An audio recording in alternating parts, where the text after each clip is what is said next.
Hello everybody, really quick intro, no music or whatever, because this is a response video. So if it's a response video, I've got to respond really quick.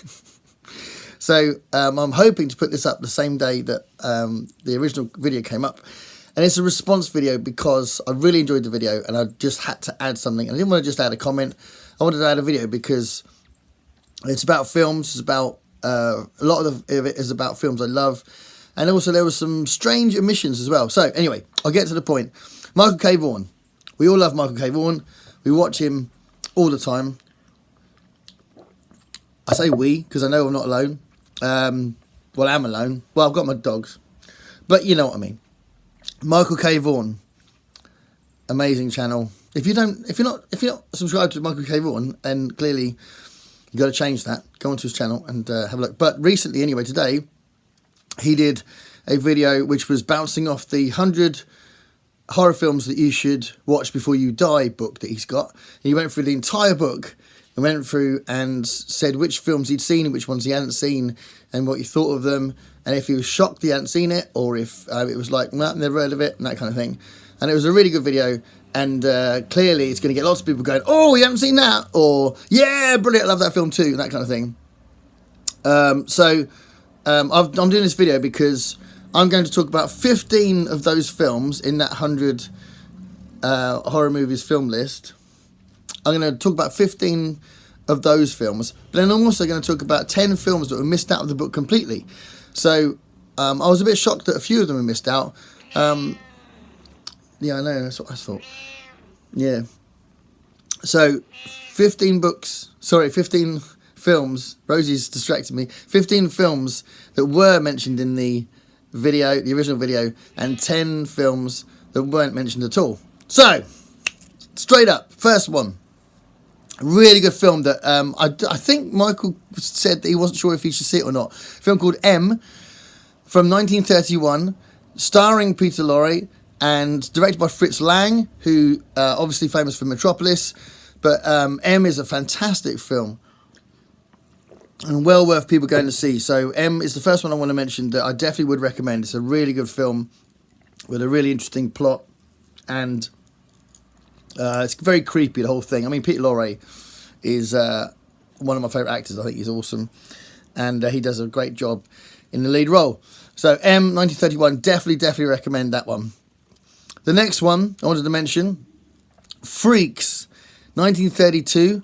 So Mike had seen this one, and I think a lot of horror aficionados and film buffs in general will probably have seen this one, but if you haven't seen this one, try and seek it out if you can. It's a really unique film from 1932, directed by Todd Browning, and banned for many years, banned for decades, and then they released it on video.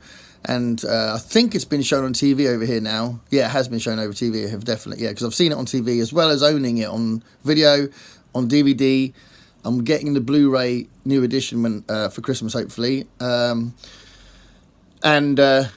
Freaks is an incredible film. So, yeah, definitely couldn't recommend that enough. It's a really creepy, nasty film. But it's not nasty in a modern sense. It's just nasty as in the characters are horrible. And then King Kong, 1933. I wanted to talk about King Kong. This was such a massive drive for what I wanted to do this video. I love the King Kong video.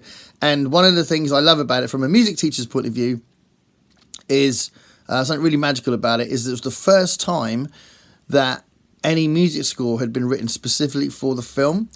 So I'm not sure if you know what underscoring means, but underscoring is when a film composer will write music that literally underscores the action in a scene. So it's literally copying the tone and the rhythms and the message of the action on screen.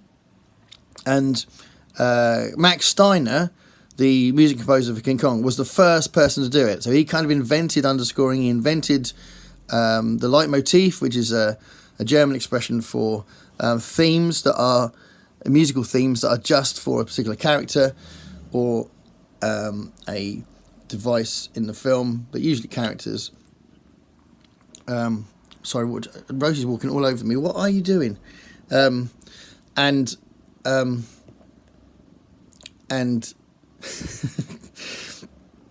And the fact that it's the first time it had been done, I think is really magical. And there's the scene that I always show my students, which is definitely just worth just looking up, just from a musical point of view, looking up this scene on YouTube when he's got Fay Ray in his hand, his massive hand, and he's undressing her, and the music is showing that he's kind of falling in love with her. And if you took the music away and it was more scary music, it would just be a horrific scene, but it's not. There's loads going on. It's a very layered scene because of the music. So brilliant. She's screaming her head off because there's a huge ape that's got hold of her, but he's falling in love with her. So brilliant. The power of the harp, right? So, next one I wanted to talk to you about was 1959, Eyes Without a Face. I have spoken about this film on my channel before. I think it was in my underrated films video, and I talked about it in the live stream we did when we talked about favourite horror films on my channel. I absolutely love it. It's a black and white French film with a really disturbing plot. So a man is kidnapping women so that he can remove their face and put it on his daughter's face, who had a horrific accident and she has to wear a mask all the time. It's so brilliant. It's really creepy. The ending is I describe the ending as poetic. It's such a brilliant film. Eyes Without a Face. You have to see that film.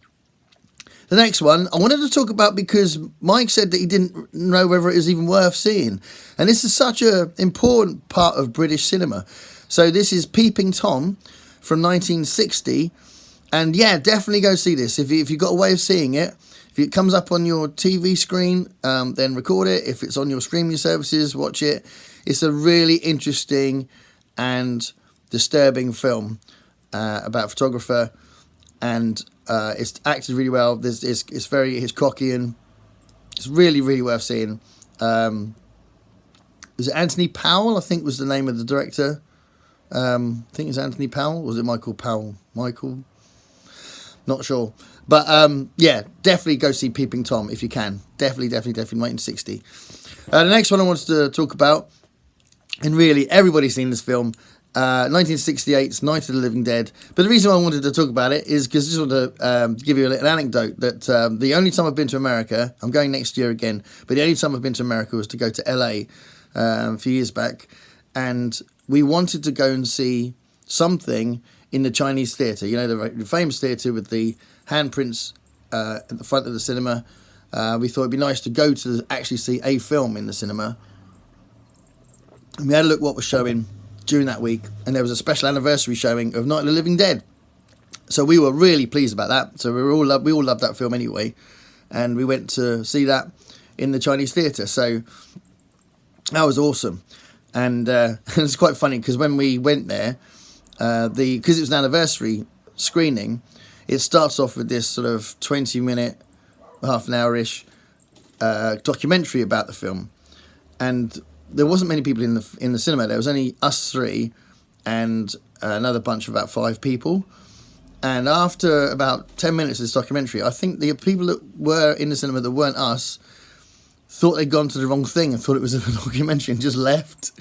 And so we watched them leave thinking, what are they doing? And then the 3 of us just got given this private showing of Night of the Living Dead in this mega famous cinema in LA. So that was quite funny.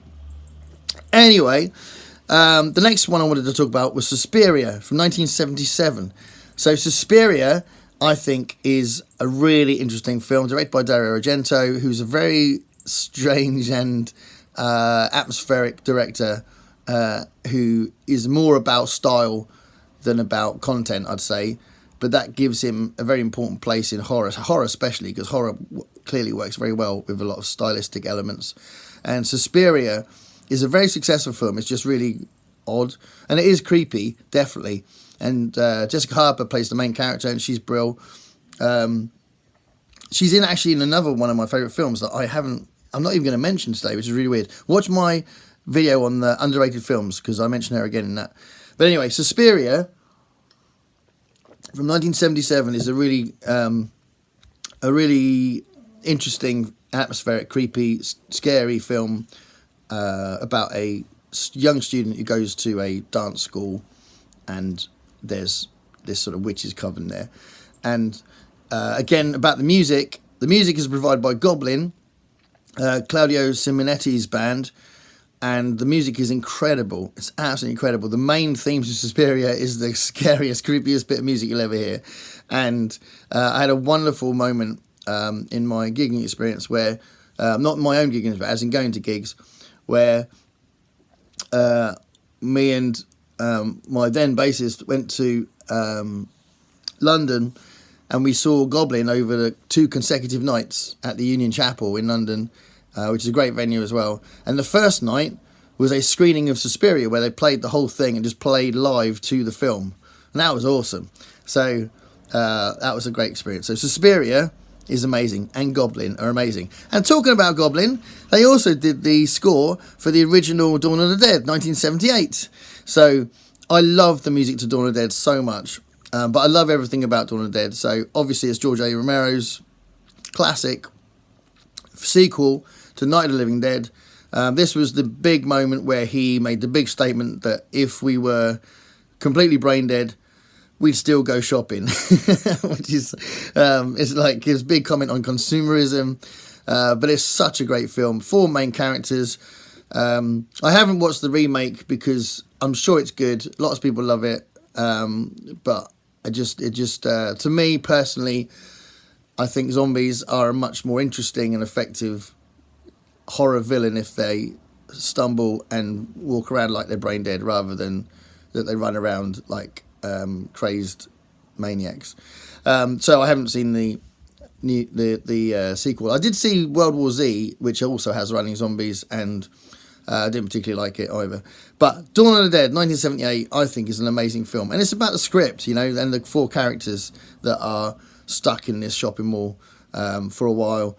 And then their peaceful community they've just made up with the 4 of them gets shattered by the arrival of a bunch of bikers. It's so good. So Dawn of the Dead, 1978 is brilliant. The next one, I wanted to talk about The Howling in 1981 for a few reasons. So one, I wanted to talk about Rob Bottin's makeup in The Howling, which is fantastic. So a good example of great werewolf makeup. There's another example coming up, which is even better. But The Howling's makeup's brilliant.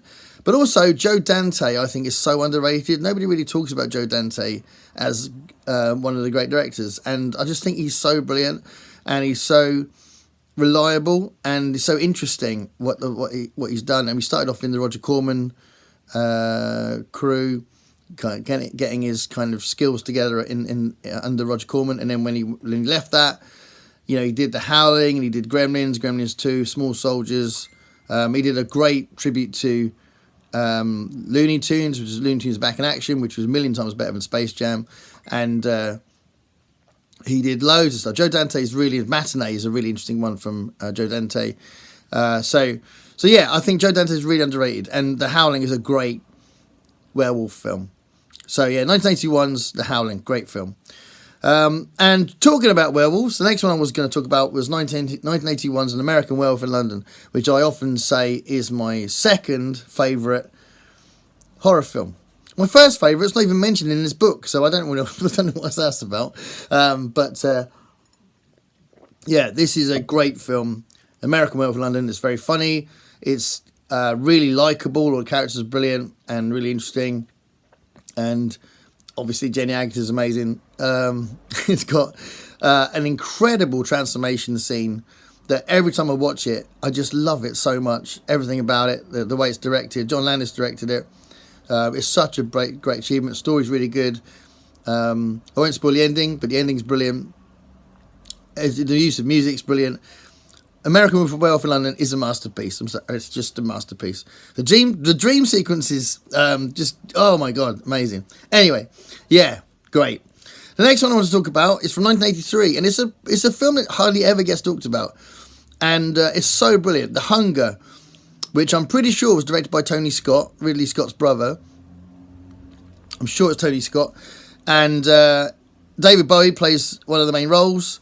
It's got a fantastic beginning with Bauerhaus singing Bela Lugosi's Dead in a venue in a live concert, and the 2 main characters are kind of staking out the place looking for their next victims.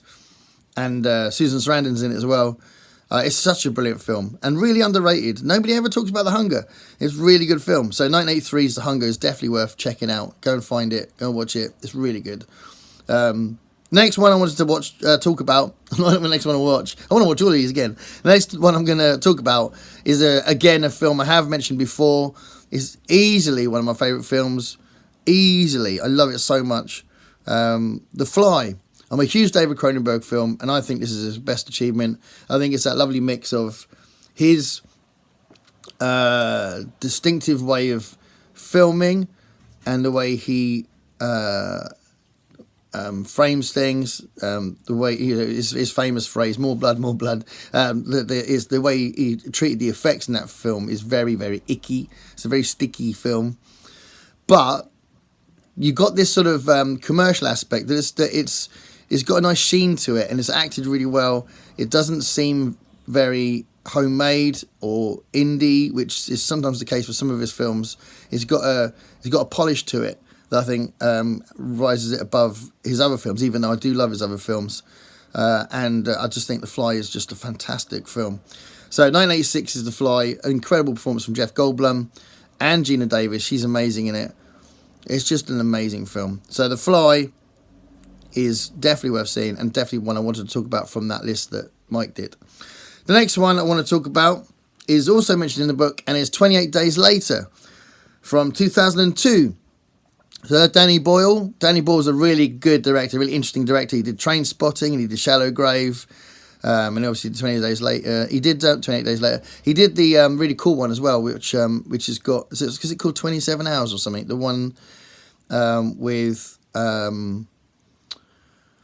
I always forget his name. There was a guy that was stuck. He was like a mountaineer, kind of outdoors extreme adventure guy, and he got stuck. It was kind of a true story. I can't remember the guy's name. Damn. But anyway, there'll be a picture of that film while I'm talking. He did that one as well. But 28 Days Later, I think, is brilliant. It's definitely, in a sense, the atmosphere of the film and the way that it depicts that kind of broken down apocalyptic scene, I think is done better than all the versions of I Am Legend that are out there. So I Am Legend, the thing that gets me most about the film adaptations of I Am Legend is that they don't get the loneliness and the despair that's in the book, and that sense of there's nobody around anymore. And you get that in 28 Days Later really well. It's a different plot, and the last half an hour of 28 Days Later, I think, is really intense and really uncomfortable to watch. So it is quite different, but it's an amazing film. So yeah, 28 Days Later is fantastic. The next one I want to talk about is Let the Right One In, 2008. 2008's Let the Right One In. What a great film. Quite a unique film, and I'm not going to double check this, but I'm pretty sure it's a Swedish film, and based off a book that I still haven't read. I've got it, and I was going to try and read it before this Halloween. I didn't get to it, so I am going to read that soon. But it's such a brilliant film. It's really atmospheric. It's really likable, as in the characters are clearly dealing with very unusual things, but one of them's dealing with bullying as well, and these kids are the main focus of the film, and you're invested in them, but you don't know where it's going to go next, because it's such an unusual take on vampirism, and it's just one of the best vampire films out there. So Let the Right One In is fantastic. I haven't watched the remake. I'm not interested in that, but that original 2008 one is amazing. So those were... Oh, no, sorry, there's one more I was going to mention, which I just stuck in at the end, which I had another look at it, see whether there's anything else I wanted to mention. And I will mention this film, which is the 1986 Henry Portrait of a Serial Killer. It's not a great film, but I thought it was interesting to mention the fact that there was a period where I kept going onto the horror channel on my cable service and just watching crap. I'd just flake out for 2 hours and just watch a crap film on the horror channel. And it is a moment where I saw Human Centipede, which, wasn't a great film. So I can say I've seen that. But funny that wasn't in that book. But it also is one of those times when I saw Henry Portrait of a Serial Killer, and it's just really weird. It felt like I was just watching the equivalent of 4 kids torturing a puppy for 2 hours. It was just really weird. I was just watching and thinking, why am I watching this? You know, and I couldn't be asked to get up and do something else. But the atmosphere is really boring, and there was no energy in the film. It felt like you were. It's probably deliberate, but it felt like you were kind of like snooping on some dodgy behaviour from a neighbour or something, and it was all awful, just terrible film. But there we are.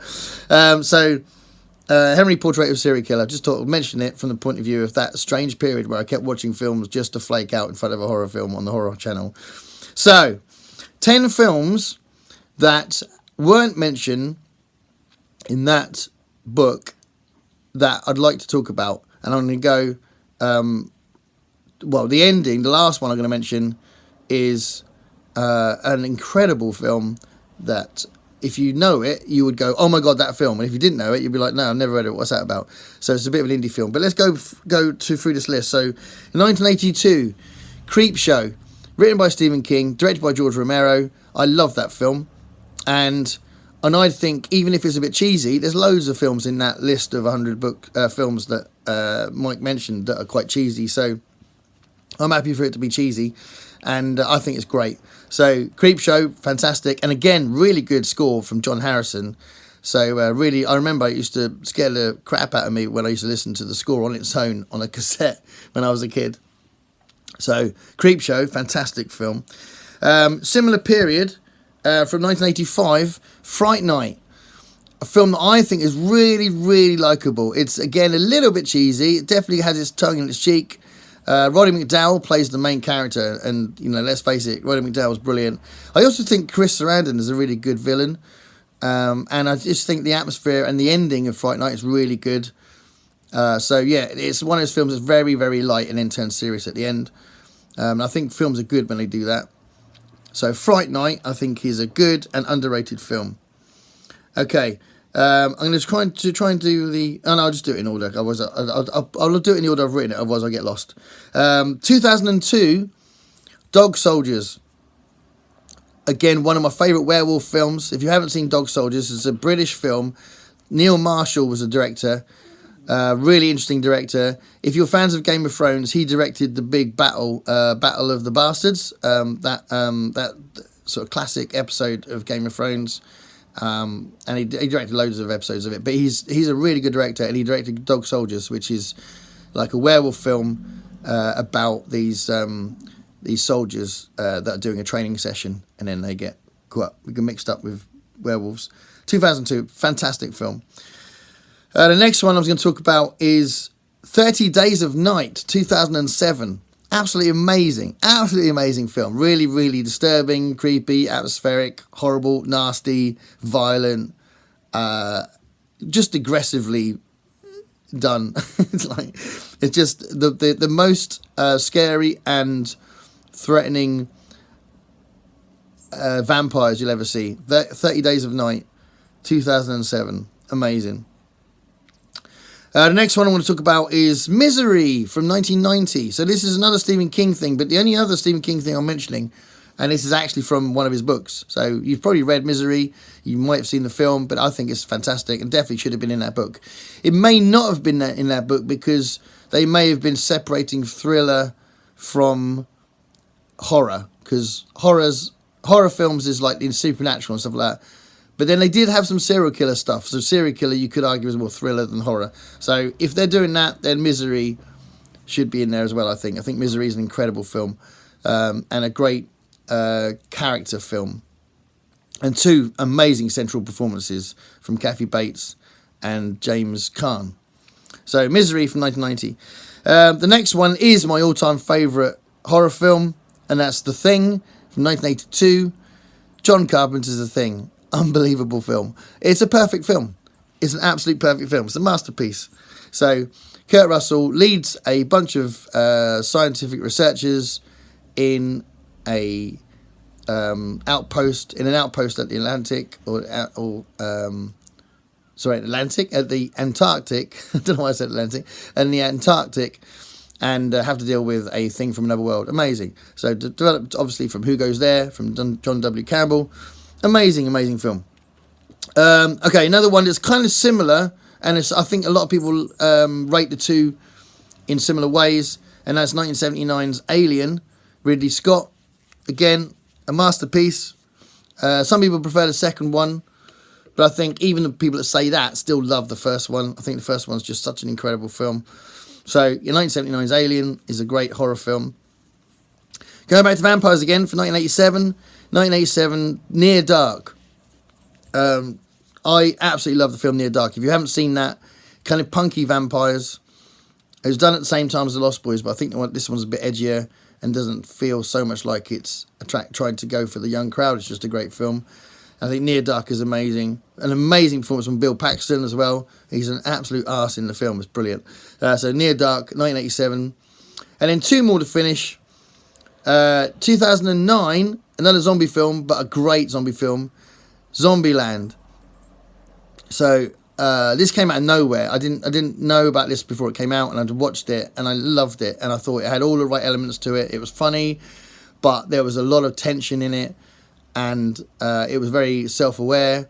So it was kind of a bit of a postmodern take, not in the same way that Scream was, but it's a little bit like that. And then there's an amazing cameo from Bill Murray as well that you'll know about if you've seen it. So 2009, fantastic. And then the last one I'm going to talk about is from 2015. So I think it's the most recent one as well, but we've got to talk about it. It's such an amazing film, but it's also really, really uncomfortable to watch. And there's some scenes that you just might not want to watch. It might be too much because it's really horrible. And that's Bone Tomahawk. Bone Tomahawk is a horror western, a very indie western that the guy tried to make for ages, and the story is that he'd written loads and loads of scripts before he was given the green light for this one, and he was getting quite frustrated as a writer. So it was definitely a pet project. But it's these four men go out into the wild, in the Wild West. This is a set in the Wild West, to try and rescue two women that have been kidnapped. And they basically... Well, I won't tell you what happens because it's a bit of a spoiler, but it's a very horrific film. They're not aware of what they're facing when they get there. It's such a brilliant film, but it's horrible in places. There's one scene in particular that is just horrible to see. So Bone Tomahawk, 2015. So there we go. That's my reaction to Mike's great video on 100 horror films that you need to see before you die. You may have seen some of these. These are recommendations from me. 15 from the book and 10 that weren't even in the book. Hope you enjoyed that. Please comment below if you like those films. Shout out to Mike. You're awesome. Thanks a lot for watching. Bye.